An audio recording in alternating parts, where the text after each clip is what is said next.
ఇచ్చావా? ఎందుకు జే బ్రాండ్ ఇచ్చావంటే చెప్పడు, అడిగితే దాడి చేస్తానంటాడు. అందుకే చెప్తున్నా, 40 రోజుల తర్వాత 50 రోజుల తర్వాత మళ్ళీ నాణ్యమైన మద్యమే కాకుండా ధరలు తగ్గించే బాధ్యత కూడా మేము తీసుకుంటాం. అది కూడా జరుగుతుంది. ఇతను చేసే పని మీకిచ్చేది 10 రూపాయలు, దోచేది 100 రూపాయలు. అదే జలగా మనకు తెలియదు. ఒక్కసారి జలగ్గానే మన దగ్గర చేరితే రక్తం తాగుతానే ఉంటుంది.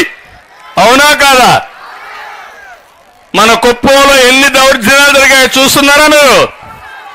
మొత్తం రాళ్లు కూడా దోచేశారు. అవునా కాదా? మట్టి కూడా దోచుకున్నారు, ఇసుక మింగేశాడు. ఏం చెప్పాలి, నాకైతే అనిపిస్తుంది, ఇలాంటి రౌడీలు చూస్తే నాకు అనిపిస్తుంది, కబద్దార్ జాగ్రత్తగా ఉండండి. రోజు వస్తుంది, బజార్లో నిలబెడతా మిమ్మల్ని అందరినీ హెచ్చరిస్తున్నానని చెప్పి కూడా నేను మీకు తెలియజేస్తున్నా.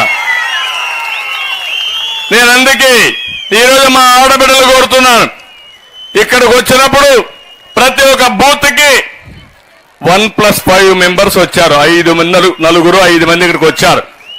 అట్లా లెక్కేసుకుంటే 1000 మంది రావాలి. ఈరోజు 4000 మంది వచ్చారు ఈ మీటింగ్కి. పిలిచిన దానికంటే 4 గింతలు ఎక్కువ వచ్చారు. అంటే ఈ రాష్ట్రంలో మహిళలంతా ఏకపక్షమే. అదే తెలుగుదేశం, అదే మిత్రపక్షం. అవునా కాదా? మీరు అనుకుంటే ఎవరన్నా తట్టుకుంటారమ్మా? మీ ఇంట్లో మగవాళ్ళు ఓటు వేయకపోతే తిండి పెట్టడం మానేయండి. ఆ రోజు ఎన్నికల రోజు చెప్పండి, తెలుగుదేశానికి ఓటేస్తే మన భవిష్యత్తు బాగుంటుంది, మన పిల్లల భవిష్యత్తు బాగుంటుంది, నీ ఆరోగ్యం కూడా బాగుంటుంది.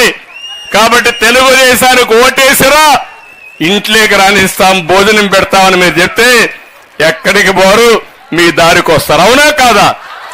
చేస్తారా లేదా? చైతన్యం చేస్తారా లేదా? ఏమమ్మా మీరు చూశారు, నాలాంటి వాడిని ఇన్నిసార్లు ఎదించారంటే చూశారా మీరు? అసెంబ్లీలో నన్ను తిడతారు.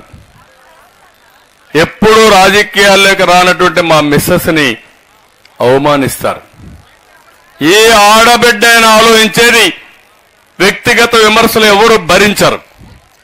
అలాంటిది ఎప్పుడు కూడా బయట రాని మహిళల గురించి విమర్శించినప్పుడు నేను కూడా ఒక మనిషి కాబట్టి నేను కూడా బాధపడ్డా. ఆ రోజు ఒక మాట చెప్పా, ఇది గౌరవ సభ, మళ్ళీ క్షేత్రస్థాయిలో గెలిచి గౌరవ సభ చేసి ఈ అడుగులో అడుగు పెడతా ముఖ్యమంత్రిగా అని చెప్పాను ఆ రోజే.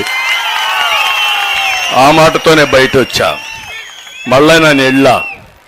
అందుకే మిమ్మల్ని అడుగుతున్నా, మా ఆడబిడ్డల్ని, మీ భవిష్యత్తు, మీ పిల్లల భవిష్యత్తు, ఈ రాష్ట్ర భవిష్యత్తు బాగుండాలంటే ఏం చేయాలి? 40 రోజులు మీరు కష్టపడాలి. కష్టపడతారా లేదమ్మా అని అడుగుతున్నా.